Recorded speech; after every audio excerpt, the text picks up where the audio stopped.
बातें करते हम खेतों की और उसके रखवाली की। हम बीजों की बातें करते उत्तम जल संसाधन की। हम तकनीकी बातें करते फसलों के उत्पादन की। हर किसान का सपना सच हो जीवन सुखद बनाने को। गाँव-गाँव के हर आंगन का प्यारा सा ये दर्शन। कृषि दर्शन, कृषि दर्शन, कृषि दर्शन, कृषि दर्शन, कृषि दर्शन, कृषि दर्शन, कृषि दर्शन, कृषि दर्शन। नमस्कार, जोहार। कृषि दर्शन कार्यक्रम में आप सभी किसान भाई बहनों का स्वागत है। हमेशा की तरह कृषि जगत से तमाम ऐसी जानकारियां लेकर के हम आपके सामने उपस्थित हो चुके हैं। तो चलिए कार्यक्रम की शुरुआत करते हैं। सबसे पहले देख लेते हैं कृषि समाचार में क्या है खास। नमस्कार, कृषि समाचार में आपका स्वागत है। मैं हूं गोपाल कृष्णा। आइए देखते हैं आज कृषि समाचार में क्या है खास। मुख्यमंत्री पशुधन विकास योजना अनुदानित दर पर देता है पशु आहार। आवश्यक है गेहूं में उचित समय पर सिंचाई और खरपतवार का नियंत्रण। निकाय गुड़ाई के लिए बेहतर उपकरण है डच हो।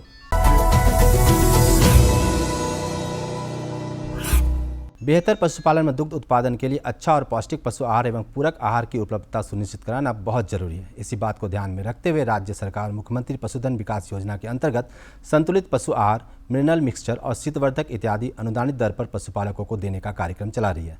इस कार्यक्रम का लाभ अधिकतम 10 या उससे कम दुधारू रखने वाले पशुपालकों को दिया जाता है। इच्छुक पशुपालक ग्राम सभा की अनुशंसा के साथ जिले के गव्य विकास पदाधिकारी के पास आवेदन कर सकते हैं।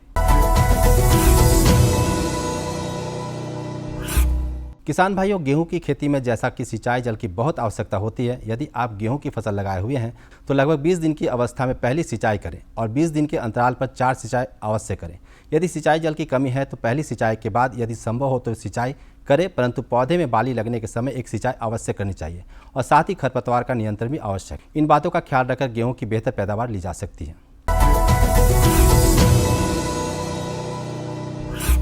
रबी के मौसम में चना हमारे झारखंड में प्रमुखता से उपजाई जाती है। जो किसान भाई चना समय पर नहीं लगा पाए हैं और वे चना की बुआई करना चाहते हैं तो उनके लिए विलंब से बुआई योग्य चना का उन्नत प्रभेद है पूसा 256, बिरसा चना 3 और काबुली चना का प्रभेद है काक 2। चना इस प्रभेदों को लगाकर आप लाभान्वित हो सकते हैं। पूसा 256, बिरसा चना 3 और काक 2 ये चना के वैसे प्रभेद हैं जिसकी देर से बुआई की जा सकती है। पूसा 256 और बिरसा चना 3 नामक प्रभेद देसी लाल चना की किस्म है जो कि प्रति हेक्टेयर 18 से 20 क्विंटल उपज देने में सक्षम है। वहीं काक 2 नामक किस्म काबुली चना का प्रभेद है जो कि प्रति हेक्टेयर 15 से 20 क्विंटल उपज दे सकता है। ये सभी प्रभेद लगाकर 120 से 130 दिनों में के अंदर पककर तैयार हो जाते हैं। मधुमक्खी पालन खेतीबाड़ी में बेहतर उत्पादन देने के लिए बहुत लाभकारी सिद्ध होते हैं। मधुमक्खियों के द्वारा पर परागण की प्रक्रिया बहुत बेहतर तरीके से होती है जिससे फसलों का उत्पादन अच्छी मात्रा में होता है। हमारे कृषि विशेषज्ञों की सलाह है कि दलहनी, तेलहनी या सब्जी फसलों के साथ मधुमक्खी पालन करें तो अच्छा लाभ प्राप्त किया जा सकता है।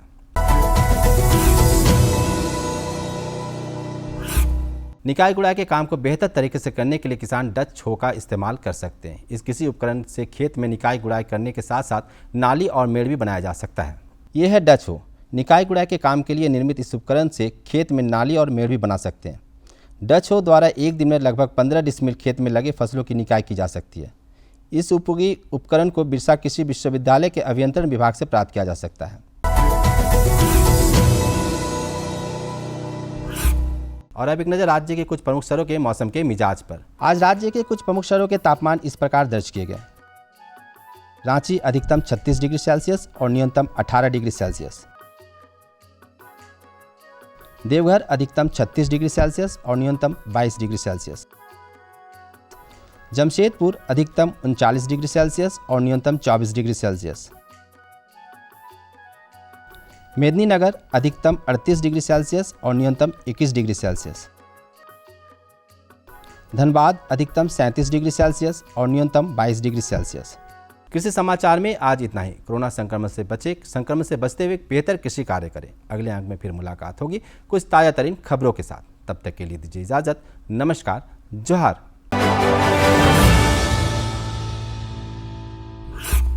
तो किसान भाई बहन, कृषि समाचार में आपने देखा तकनीक के बारे में, उपकरण के बारे में, साथ ही मौसम का हाल भी जाना और कृषि से संबंधित कुछ नई बातें भी आपको जानने को मिली। अब समय हो चला एक छोटे से विराम का। विराम के बाद हम जल्द आते हैं। अन्नदाता किसानों की खुशहाली और उनकी आय में बढ़ोतरी के लिए भारत सरकार लगातार प्रयासरत है। माननीय प्रधानमंत्री श्री नरेंद्र मोदी जी के दूरदर्शी नेतृत्व में पिछले 7 वर्षों में खेती को आधुनिक और किसानों को आत्मनिर्भर बनाने के लिए कई निर्णय लिए गए हैं। छोटा किसान बने देश की शान, ये हमारा सपना है। देश के 80% से ज्यादा किसान ऐसे हैं जिनके पास 2 हेक्टेयर से भी कम जमीन है।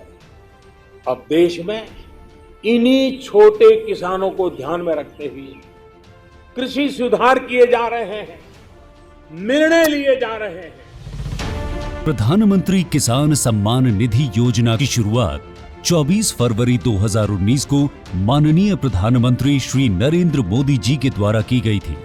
पीएम किसान योजना का पूरा खर्च भारत सरकार वहन करती है।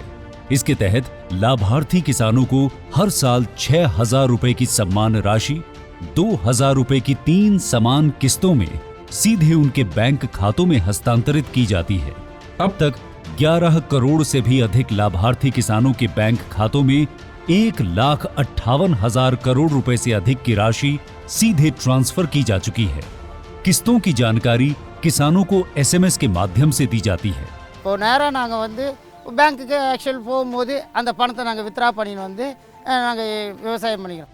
इस मदद से बुआई के पहले अब किसानों को बीज, खाद, कीटनाशक और कृषि संबंधी अन्य जरूरतों के लिए साहूकारों के आगे हाथ नहीं फैलाना पड़ता।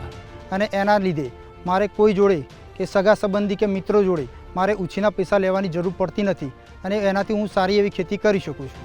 इस योजना से मिले लाभ तथा आवेदन की स्थिति देखने के लिए पीएम किसान पोर्टल लॉन्च किया गया है। इस पोर्टल के माध्यम से पात्र किसान अपना पंजीकरण स्वयं करने के साथ साथ अब तक मिले लाभ और अपने आवेदन की स्थिति फार्मर्स कॉर्नर से देख सकते हैं।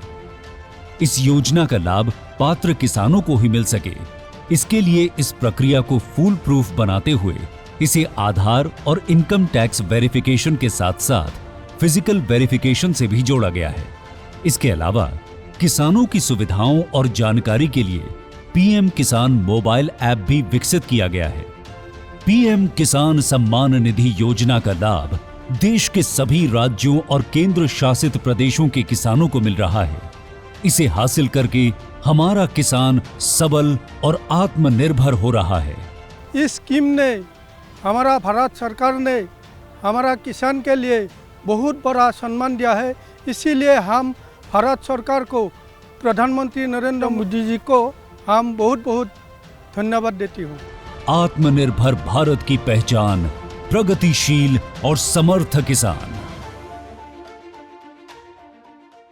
विराम के बाद आप सभी किसान भाई बहनों का स्वागत है।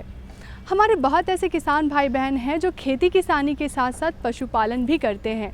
तो झारखंड परिवेश में सुकर पालन कितना लाभदायक है ये जानना बेहद ज़रूरी है। किसान भाई बहन अपनी आर्थिक स्थिति को सुधारने के लिए सुकर पालन कर रहे हैं और सुकर पालन में काफ़ी लाभान्वित भी हो रहे हैं। तो चलिए देखते हैं फीचर और लेते हैं जानकारी कि झारखंड परिवेश में सुकर पालन कितना लाभदायक है।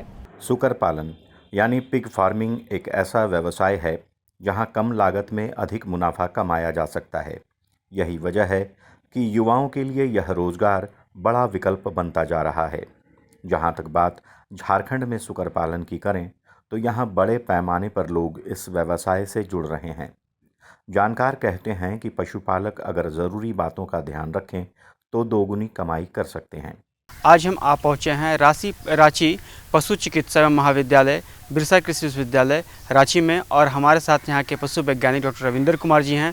आइए उनसे हम जानते हैं झारखंड के परिवेश में सुकर पालन कितना लाभकारी है। सर, आपका हमारे कार्यक्रम में बहुत बहुत स्वागत है। जी हाँ, धन्यवाद। अगर हम झारखंड की बात करते हैं तो यहाँ जनजातीय समाज, यहाँ के लोग जो है कृषि प्रधान राज्य है, लोग अपनी आमदनी को बढ़ाने के लिए कृषि कार्य के साथ साथ पशुपालन का भी कार्य करते हैं। निश्चित तौर पे यहाँ पे जो सुकर पालन बहुत ज़्यादा लोग पसंद करते हैं। और झारखंड की बात करते हैं तो झारखंड के परिवेश में सुकर पालन है किसानों के लिए कितना लाभकारी सिद्ध हो रहा है? झारखंड में सूकर पालन एक परंपरा प्राप्त व्यवसाय है। काफ़ी पहले से यहाँ पे सूकर पालन जो व्यवसाय है वो सूकर पालन करते आ रहे हैं। खास करके आप देखेंगे गाँव में प्रत्येक घर में एक दो सूकर जो है मिल जाते हैं, जो कि उनको मांस के लिए वो उपयोग करते हैं। तो झारखंड में सूकर पालन काफ़ी पॉपुलर है। आप देखेंगे कि झारखंड में सूकरों की संख्या, यहाँ की बढ़ती हुई लोकप्रियता ये बयां करती है कि यहाँ पे सूकरों की जो संख्या है पूरे भारतवर्ष में दूसरा स्थान रखता है। पहला आसाम, दूसरा झारखंड। और पिछले 5 वर्षों को आप देखेंगे तो सूकर पालन में जो ग्रोथ हुआ है, वृद्धि जो हुई है लगभग 36%, और पूरे भारतवर्ष में सबसे ज़्यादा वृद्धि झारखंड में हुई है। तो इन सब बातों को देखते हुए हम कह सकते हैं कि झारखंड में सूकर पालन का विकास काफ़ी तेज़ी से हो रहा है, जिसका मुख्य कारण है कि यहाँ के जो बेरोजगार युवक हैं, जो गांव के लोग हैं, वो सूकर पालन को अतिरिक्त आय के रूप में अपना रहे हैं और उससे काफ़ी ज़्यादा फ़ायदा ले रहे हैं। सबसे ज़रूरी है कि उन्नत प्रजाति की नस्लों का चयन करें। बिरसा कृषि विश्वविद्यालय की ओर से झार सूकर प्रजाति को तैयार किया गया है। यह उन्नत किस्म की प्रजाति है। जानकार कहते हैं कि सूकरों के लिए आवास भी बेहद अहम होते हैं। इसके आवास के लिए पर्याप्त स्थान एवं पानी की समुचित व्यवस्था होनी चाहिए। आवास में हवा, प्रकाश, जल निकासी की अच्छी व्यवस्था हो।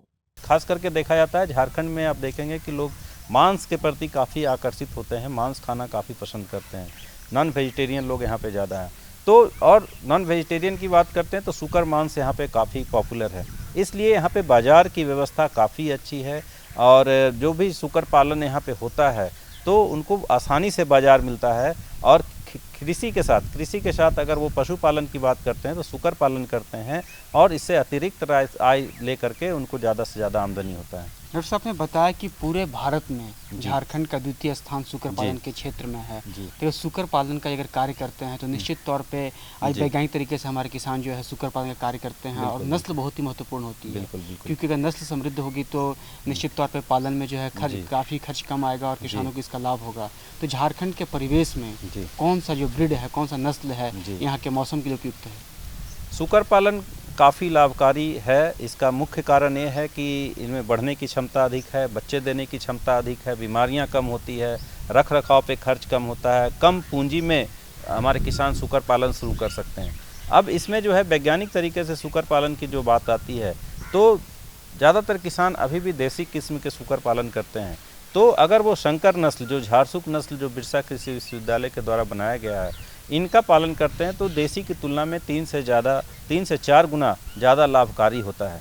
तो सूकर पालन जो करते हैं हमारे किसान वो 2 तरह से कर सकते हैं। एक तो देसी किस्म के सूकर पालन करते हैं, तो देसी किस्म के सूकर पालन से जो है कि बढ़ने की क्षमता उसमें कम होती है, बच्चे देने की क्षमता कम होती है।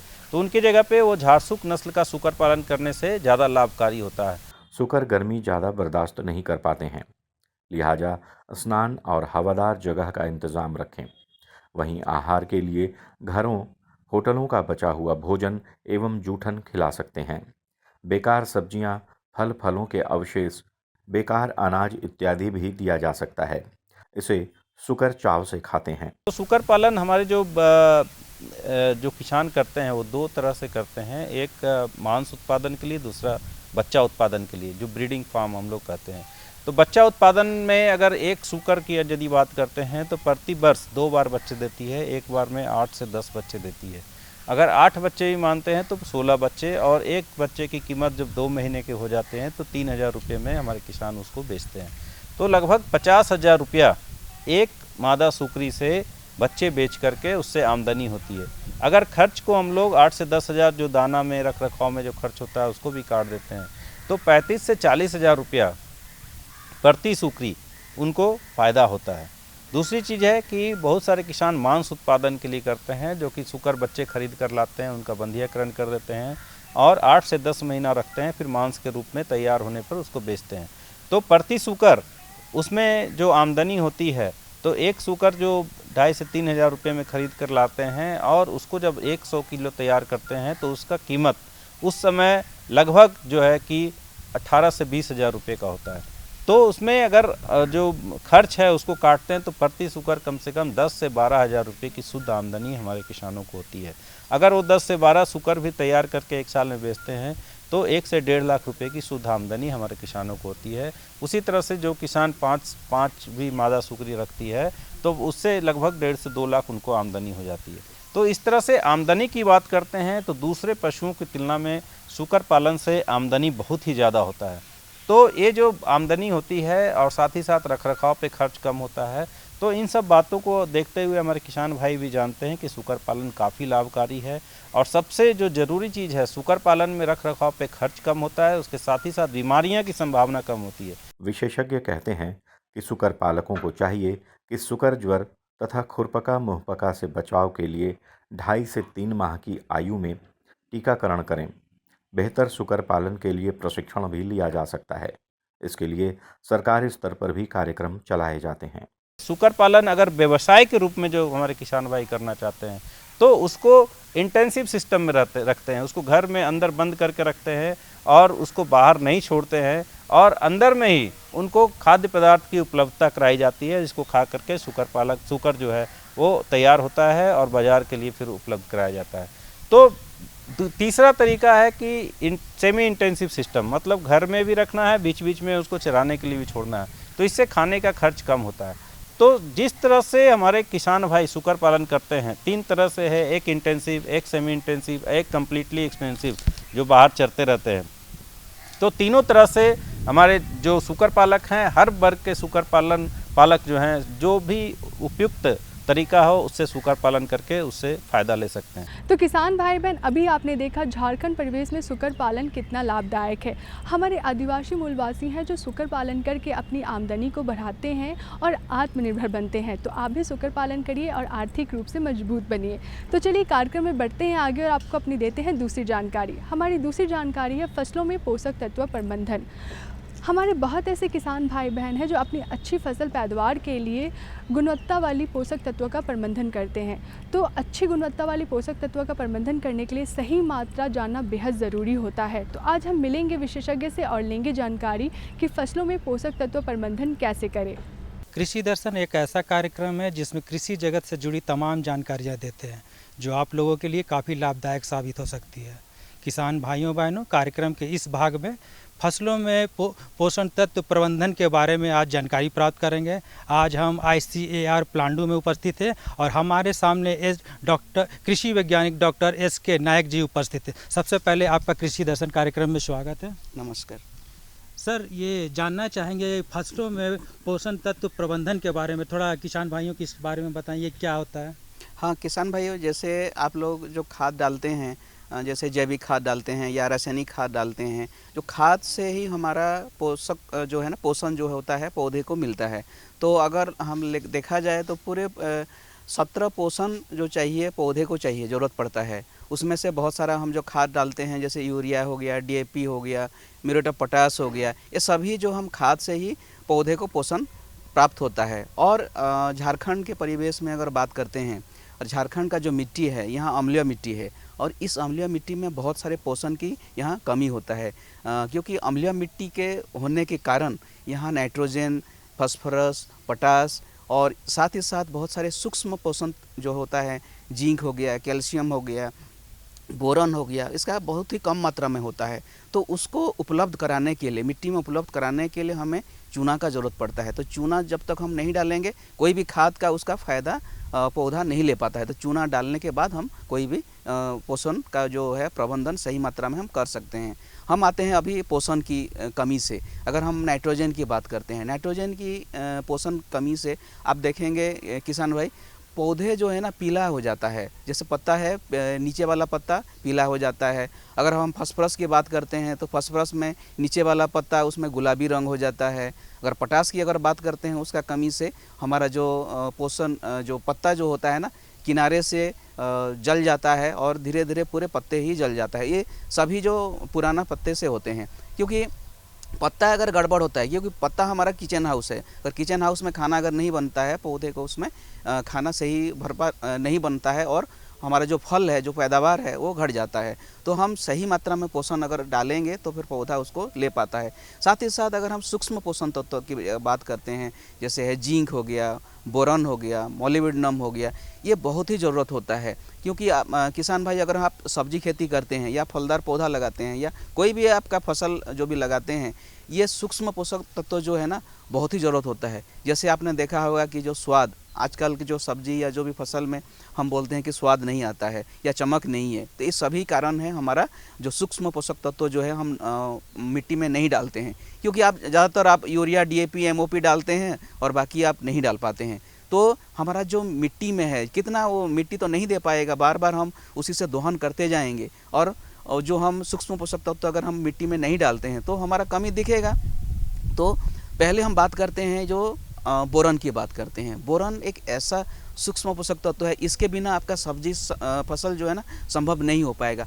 पहले एक एक करके हम बात करते हैं जो बोरॉन का कमी है। जैसे आपका कोई भी फल फटता है, टमाटर में अगर फल फट जाता है या आपका जो हो गया जैसे बीट हो गया, जो नीचे वाला फल होता है वो भी अगर फट रहा है, कोई भी फल फट रहा है, नींबू अगर फट रहा है, तो ये हो गया हमारा बोरॉन की कमी। दूसरा बोरॉन की कमी है, जैसे आपने देखा होगा कि फूल गोभी में अगर पत्ता आ जाता है, फूल के ऊपर में पत्ता आ जाता है और थोड़ा सा ब्राउन कलर हो जाता है, तो ये भी बोरॉन की कमी है। तीसरा होता है कि आपका अगर फूल आ रहा है, फूल पकड़ रहा है लेकिन फूल गिर जा रहा है, तो ये भी आपका बोरॉन की कमी से हो रहा है। चौथा कारण हो गया आपका जो कमी का जो कारण है कि अगर फल टेढ़ा हो जाता है, कोई भी फल, जैसे पपीता ले लीजिए, पपीता में अक्सर क्या होता है कि उबड़ खाबड़ हो जाता है, जो फल में है ऊपर नीचे हो जाता है, या कोई भिंडी आप देखेंगे टेढ़ा हो जाता है, कोई भी फल टेढ़ा हो जाता है, तो ये बोरॉन की कमी है। फिर आप ले लीजिए कि कोई डिस्कलर हो रहा है, मतलब पकने से पहले, मैच्योरिटी आने से पहले कोई भी फल जो है ना डिस्कलर हो जा रहा है, तो ये गड़बड़ी जब हो जाता है तो ये बोरॉन की कमी है। तो इसके निदान के लिए किसान भाई, क्योंकि ये फल में हो रहा है, तो आपको ये डालना होगा फूल धरने से पहले, आपको ये उसका स्प्रे करना होगा। तो उसका जो मात्रा है, जैसे आप ले लीजिए 20 लीटर पानी में 20 ग्राम बोरॉन 20, जो बोरॉन का खाद है बोरॉन 20 डालना होगा। साथ उसके साथ 50 ग्राम यूरिया मिलाना होगा। इसके साथ एक शैम्पू जो चिपक है, जो स्टिकर है, इसके साथ मिला के आपको स्प्रे करना होगा। स्प्रे करने का जो समय है ये आपको रोपाई, क्योंकि फूल धरने से, मैं जैसे बता रहा था, फूल धरने से पहले आपको इसको डालना है। जैसे रोपाई, जैसे आपका रोपाई के 10 दिन के बाद, जैसे मेन फील्ड में आपका जो सीडलिंग आएगा, सीडलिंग मेन फील्ड में जैसे ट्रांसप्लांट करते हैं, रोपाई करते हैं, रोपाई के 10 दिन के बाद 10 दिन के अंतराल में आपको 3 बार इसको स्प्रे करना होगा, ताकि फूल धरने से पहले ये काम हो जाना चाहिए। तब जाके आपका जो फल है या जो फूल है, जो उसमें प्रॉब्लम हो रहा है, वो उसमें नहीं दिखेगा। ये हो गया आपका बोरॉन की कमी हो गया। अगर हम बात करते हैं कि जिंक की कमी, जो जिंक भी एक ऐसे सूक्ष्म पोषक तत्व है जो हमें भी चाहिए, जो आदमी को भी चाहिए, क्योंकि जब बच्चा छोटा होता है तो जिंक को भी दिया जाता है। जो जिंक होता है, जो भी हम फसल में लेते हैं, इनडायरेक्ट हमको ज़रूरत पड़ता है, मतलब मनुष्य की ज़रूरत पड़ता है। तो ये जिंक की कमी से अगर फसल में अगर देखा जाए, जैसे अगर फूल गोभी अगर चितर जाता है, नहीं टाइट होता है, तो ये हो गया जिंक की कमी हो जाता है। और गुच्छापन होता है, कहीं भी आपका सब्जी है या कोई भी फलदार पौधा है, एक ही जगह से पत्ता छोटा होकर गुच्छा जैसा निकलता है, तो वो भी जिंक की कमी है। तो ये जिंक की भी कमी को हमको दूर करने के लिए हमें फूल धरने से पहले आपको स्प्रे करना होगा। जैसे मैं पहले भी बताया था कि बोरॉन के लिए रोपाई के 10 दिन के बाद, इसको भी आपको रोपाई के 10 दिन के बाद से ही आपको 2 बार स्प्रे करना होगा 10 दिन के अंतराल में, ताकि उसका कमी फल में या उसका जो फूल में उसका कमी नहीं दिखेगा। तीसरा और एक मुख्य जो पोषक तत्व जो सब्जी या फलदार पौधे को लिए चाहिए, कैल्शियम, क्योंकि अम्लीय मिट्टी में कैल्शियम की मात्रा बहुत ही कम होता है। जैसे किसान भाई आपने देखा होगा टमाटर में जैसे फल छोटा हो जाता है और नीचे से सूख जाता है और फल गिर जाता है, तो ये हो गया आपका कैल्शियम की कमी से। आम में भी आपने अक्सर देखा होगा कि फल छोटा होके जैसे काला काला होके फिर गिर जाता है, तो ये अक्सर बहुत जगह आपको दिखने को मिलता है। तो ये भी आपका कैल्शियम की कमी है। तो कैल्शियम की कमी को दूर करने के लिए किसान भाई, ये आपको कैल्शियम नाइट्रेट की ये जो खाद है आपको ये डालना होगा। तो ये भी आपको फूल धरने से पहले आपको ये स्प्रे करना होगा। जैसे मैंने बता रहा था कि फूल धरने से पहले 1 महीने पहले आपको ये स्प्रे करना पड़ेगा 10 दिन के अंतराल में। और इसके साथ 2 ग्राम जो कैल्शियम नाइट्रेट की मात्रा है 2 ग्राम प्रति लीटर के हिसाब से उसके साथ शैम्पू मिला के आपको स्प्रे करना होगा। तब जाके ये आपका जो भी कमी है, कैल्शियम हो गया, जिंक हो गया, बोरॉन हो गया, ये बहुत ही जो पौधे को चाहिए बढ़वार के लिए, फलदार पौधे के लिए, और आपको पैदावार उसको अच्छा करने के लिए। तो किसान भाई बहन, आज की हमारी दोनों जानकारियाँ आपको कैसी लगी? आशा करते हैं आज की हमारी दोनों जानकारियाँ आपको काफ़ी अच्छी लगी होंगी। अगर आपके पास भी कोई जानकारी है हमें देने के लिए या हमसे कोई जानकारी लेनी है तो आप हमें संपर्क कर सकते हैं। हमारा पता है कृषि दर्शन, कृषि प्रकोष्ठ, द्वारा केंद्र निदेशक, दूरदर्शन केंद्र, रातू रोड, रांची। हमारा पिन संख्या है 834001। इसी के साथ मुझे शिखा स्वरूप को दीजिए इजाज़त। नमस्कार, जोहार। हम बीजों की बातें करते उत्तम जल संसाधन की, हम तकनीकी बातें करते फसलों के उत्पादन की। हर किसान का सपना सच हो जीवन सुखद बनाने को, गाँव-गाँव की हर आंगन का प्यारा सा ही दर्शन। कृषि दर्शन, कृषि दर्शन, कृषि दर्शन, कृषि दर्शन, कृषि दर्शन, कृषि दर्शन, कृषि दर्शन, कृषि दर्शन।